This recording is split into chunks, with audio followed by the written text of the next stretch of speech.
Hello everyone, how you folks doing? My name is Armando.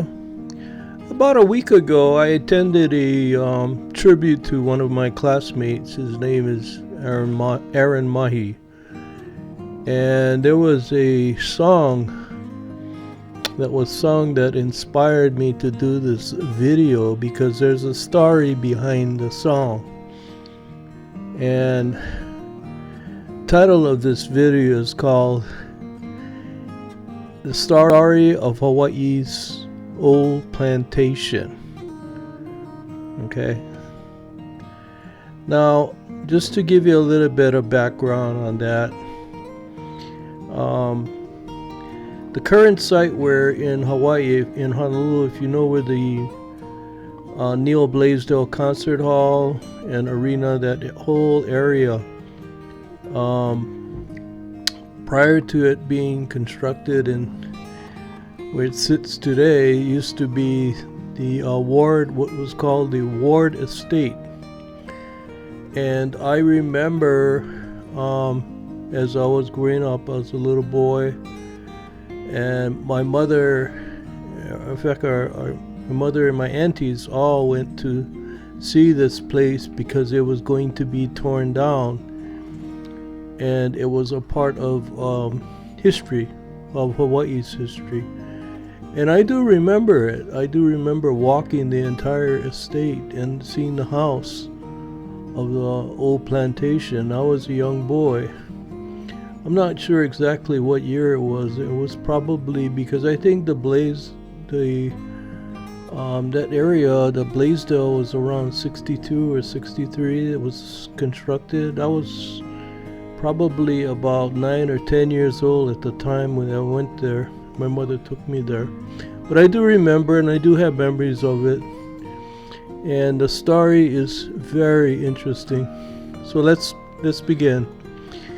Now, Curtis Ward was born in Kentucky, and he arrived in Hawaii in 1853, and when whaling in the Pacific was at its peak. Okay, so that was during the whaling period. Now, Curtis worked at the Royal Custom House, which monitored commercial activity at the Honolulu Harbor for the Hawaiian Kingdom. Now, Victoria Ward, that was his future wife, was born in Nuuanu in 1846. And she was the daughter of English shipbuilder James Robinson and his wife Rebecca, a woman of Hawaiian ancestry whose chiefly lineage had roots in Ka'u, Hilo, and Honokovai, Maui. Okay, so Ward started a livery with headquarters on Queen Street and expanded into the business of transporting cargo on horse-pull wagons. And the size of Ward's workforce became just as big as the harbor's other major player, James Robinson and Company, Victoria's father. Now, when tensions began to rise between the American North and South in the late 1850s, Ward would defend his Southern heritage. As a result, Ward's home, named Dixie, was often stoned by Northern sailors. Okay. Now, Curtis and Victoria married in 1865, and for many years they made their home near Honolulu Harbor on property presently occupied by the Davies Pacific Center. Okay, so that's where they first said. That's in downtown Honolulu. 7 daughters. They had 7 daughters were born during these years: Mary Elizabeth, Kulamanu, May, Aine, Lucy, Kathleen, and Lani. Okay, my sister's name was Lani, by the way. As was common for many young married couples of English and Hawaiian ancestry during this period, the Wards socialized comfortably with Honolulu's expatriate British families, as well as with members of the various royal families. Okay? Now, this is a period of considerable turbulence in Hawaiian political affairs, and Curtis and Victoria joined with their friends in resisting the rising power of the sugar barons and firmly opposed reciprocity with the United States. And that was, if you remember, during that period, King Kalakaua, the Reciprocity Treaty, which gave exclusive rights for Pearl Harbor for the United States. In return, the sugar was tariff-free.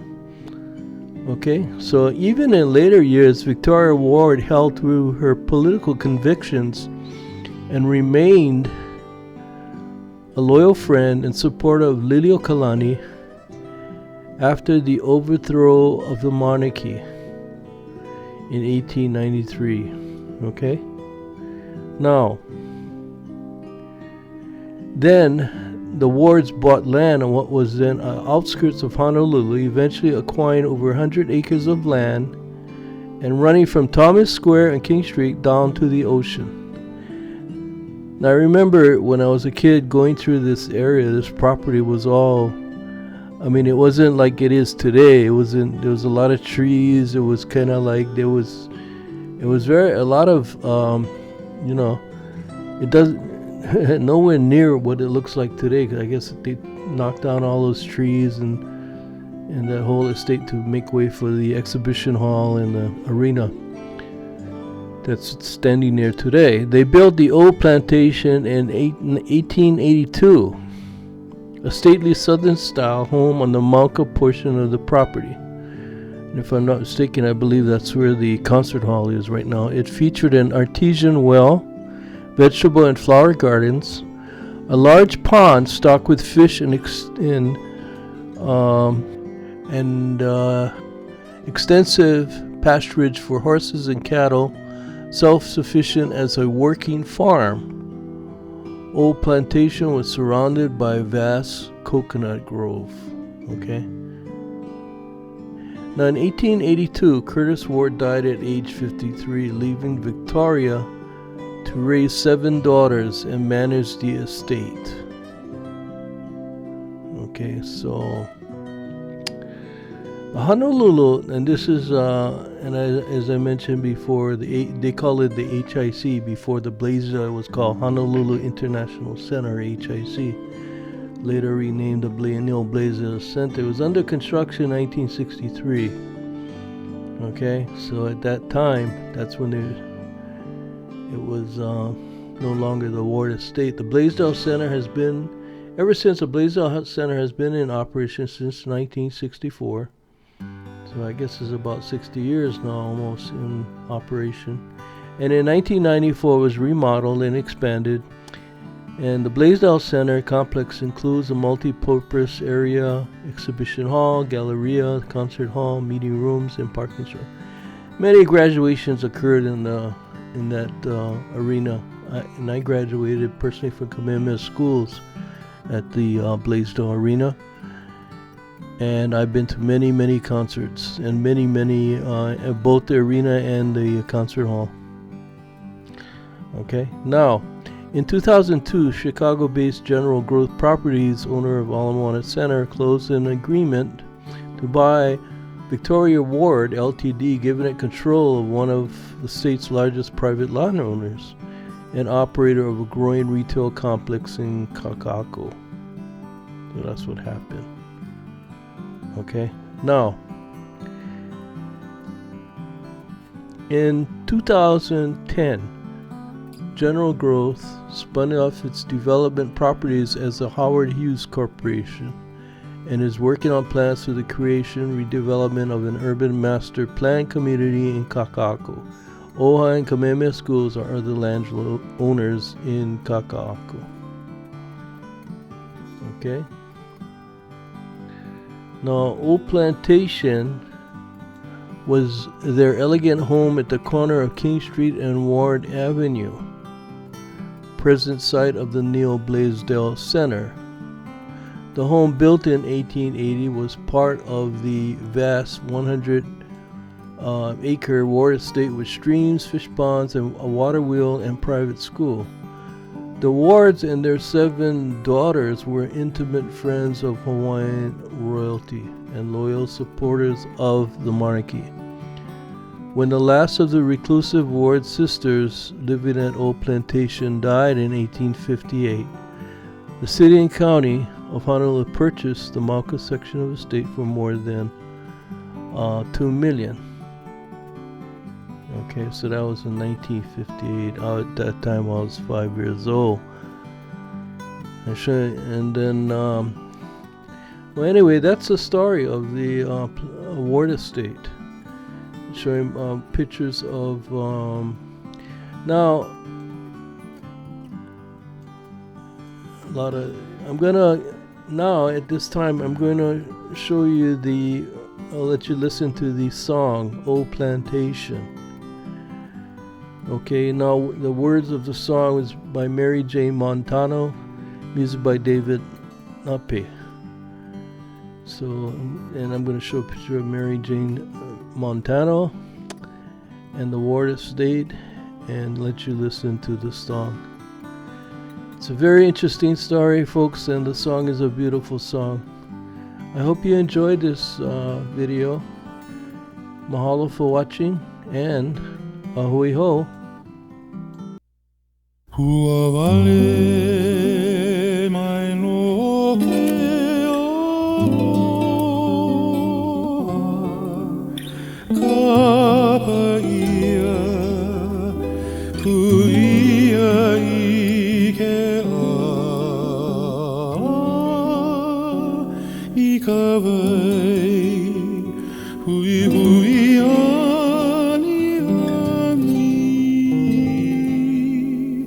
Koi ave ka hui lawai, ai laila ka ini, ka loi o kou pū.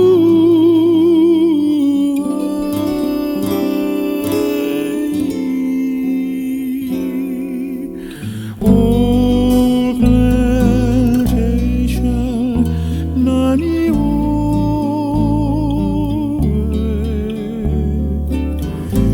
Ome pume hana I ke aloha, I ka olu ka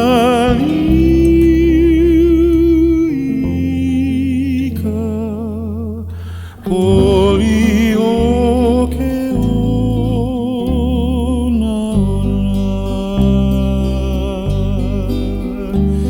Aia I laila ka ini, ka loi o kou